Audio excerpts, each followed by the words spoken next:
राधे। हरे कृष्णा। कैसे हो आप सभी लोग? आशा करती हूँ आप सभी परम मंगल में होगे, स्वस्थ हो गए, अच्छे हो गए। वृंदावन धाम की पावन धरा से आप सभी को मेरा साष्टांग दंडवत प्रणाम। मैं हूँ श्रीधाम वृंदावन वाले घर में और आज की वीडियो बहुत इंटरेस्टेड है। आप भगवान से प्यार करते हो, आप लड्डू गोपाल को देखे बिना नहीं रह पाते। भगवान को जब तक आप स्नान ना करा दो, भगवान को जब तक आप भोग समर्पित ना कर दो, भगवान को जब तक आप खाना वाना ना खिला दो, तब तक आप अन्न जल ग्रहण नहीं करते। पूरे दिन आपके जबान पे राधा राधा राधा राधा राधा का नाम रहता है। लेकिन क्या कभी आपने सोचा है कि भगवान आपसे प्यार करते हैं या नहीं करते? केवल आप ही प्यार करे जा रहे हो, भगवान का भी तो प्यार करना आपसे जरूरी है ना। एक ना जब मैं कथा करती हूँ तो एक बहुत अच्छी कथा आती है, बीच में प्रसंग आता है, तो वो घटनाक्रम मैं आपको सुनाती हूँ। एक सेठ जी थे, मैं बहुत अमीर थे और भगवान की पूजा पाठ स्वतः ही करते थे। हजारों नौकर थे उनके, लेकिन उनका नियम था कि जब तक वो भगवान की पूजा पाठ ना कर ले तब तक अन्न जल भी ग्रहण नहीं करते थे। उनके पास जुगल जोड़ी सरकार और लड्डू गोपाल थे। डेली भगवान को स्नान कराना, उनको अच्छे अच्छे वस्त्र बनाना और भगवान की इत्र सेवा करना और भगवान को विभिन्न विभिन्न प्रकार के भोग लगाना। पूरे दिन दुकान पे बैठकर भी केवल राधा राधा राधा नाम का सिमरन करना। भगवान के अनुयायी भक्त थे और भगवान की विशेष पूजा अर्चना वंदना करते थे।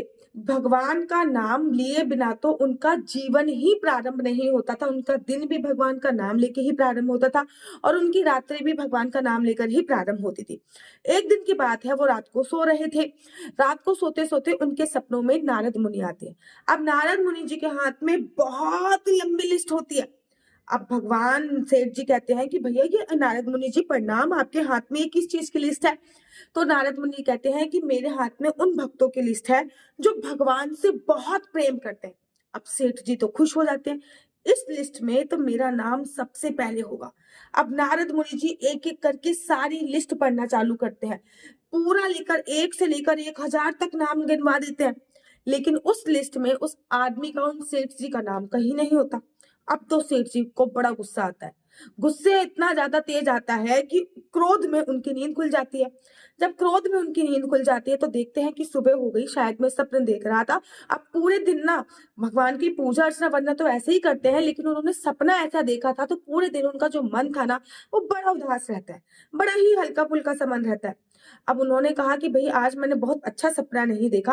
अगले दिन की बात होती है, अगले दिन वो दोबारा से सोते हैं और दोबारा से नारद मुनि उनके सपनों में आते हैं। जब दोबारा से नारद मुनि उनके सपनों में आते हैं तो नारद मुनि जी के हाथ में एक बड़ी लंबी लिस्ट होती है। अब सेठ जी कहते हैं आज आप फिर आ गए, आज की कौन सी लिस्ट लेके आए हो? तो नारद मुनि कहते हैं आज मेरे हाथ में उन भक्तों की लिस्ट है जिनको भगवान प्यार करते। कल उनकी थी जो भगवान को प्यार करते हैं, आज उनकी है जिनको भगवान प्यार करते हैं। अब सेठ जी तो बड़े फीके मन से बोलते हैं, जब कल की लिस्ट में मेरा नाम नहीं था तो आज की लिस्ट में मेरा नाम क्या होगा? मैं पूरे दिन राधा नाम का जाप करता हूँ, मैं पूरे दिन भगवान की सेवा पूजा अर्चना करता हूँ। कल की लिस्ट में मेरा नाम नहीं था, आज की लिस्ट में कैसे होगा? लेकिन नारद ने कहा चलो सुन तो लो। सेठ जी कहते हैं मैं सुनने में इंटरेस्टेड ही नहीं हूँ। अरे नारद मुनि कहते हैं सुन तो लो प्रभु। सेठ जी कहते चलो ठीक है, सुना दो। और जैसे ही नारद मुनि वो लिस्ट पढ़ना प्रारंभ करते हैं, वैसे ही सबसे पहले उस सेठ जी का नाम होता है।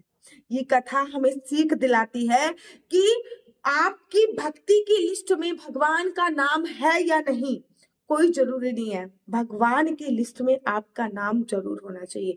पूजा ऐसी करनी चाहिए, ऐसी करनी चाहिए कि भगवान की लिस्ट में हमारा नाम हो। बांके बिहारी जी का जन्मदिन आ रहा है, आप लोगों को पता है कि 6 दिसंबर को बांके बिहारी जी का जन्मदिन मनाया जाता है। अब 6 दिसंबर को भगवान जन्मदिन वाले दिन केवल उनको पता है कि बांके बिहारी जी का जन्मदिन आ रहा है। 6 दिसंबर को बांके बिहारी जी का जन्मदिन है। अब बात, आपका जब जन्मदिन होता है या फिर आपके बच्चों का जन्मदिन होता है तो आप किसको बुलाते हो? उसी को बुलाते हो ना जो आपके दिल के बहुत करीब होता है। उसी को बुलाते हो ना जो आपको बहुत अच्छा मानता है। उसी को बुलाते हो ना जिससे आपकी बॉन्डिंग बहुत अच्छी होती है।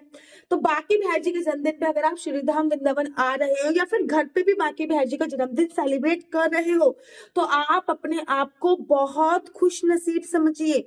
आप समझिए कि आप बहुत लकी इंसान हो कि भगवान आपसे प्यार करते।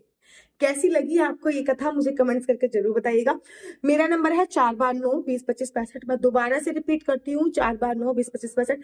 आपका बच्चा जॉब करेगा या बिजनेस करेगा? बिजनेस करेगा तो किस फील्ड में बिजनेस करेगा? जॉब करेगा तो किस फील्ड में जॉब करेगा? आपका लकी नंबर, लकी कलर क्या होगा? आप कंसीव कब कर पाओगे? मेडिकल ट्रीटमेंट से कंसीव करोगे या फिर नॉर्मल भी कंसीव कर सकते हो? और ये सभी जानकारी मैं आपको कुंडली के माध्यम से प्रोवाइड कराती हूँ। लेकिन याद रखिए, कुंडली देखना बिल्कुल भी फ्री नहीं है। कुंडली देखने के थोड़े से चार्जेस है। आपका विवाह कब होगा, कंसीव कब करोगे, संतान प्राप्ति का योग कब बन रहा है, ये सभी जानकारी आप मेरे से कुंडली के माध्यम से जान सकते हैं। लेकिन कुंडली दिखाने के लिए आपको मेरे को थोड़े से चार्जेस देने पड़ेंगे। इस नंबर पे किसी भी प्रकार से कोई क्वेश्चन आंसर पूछने के लिए मुझे फोन मत कीजिए।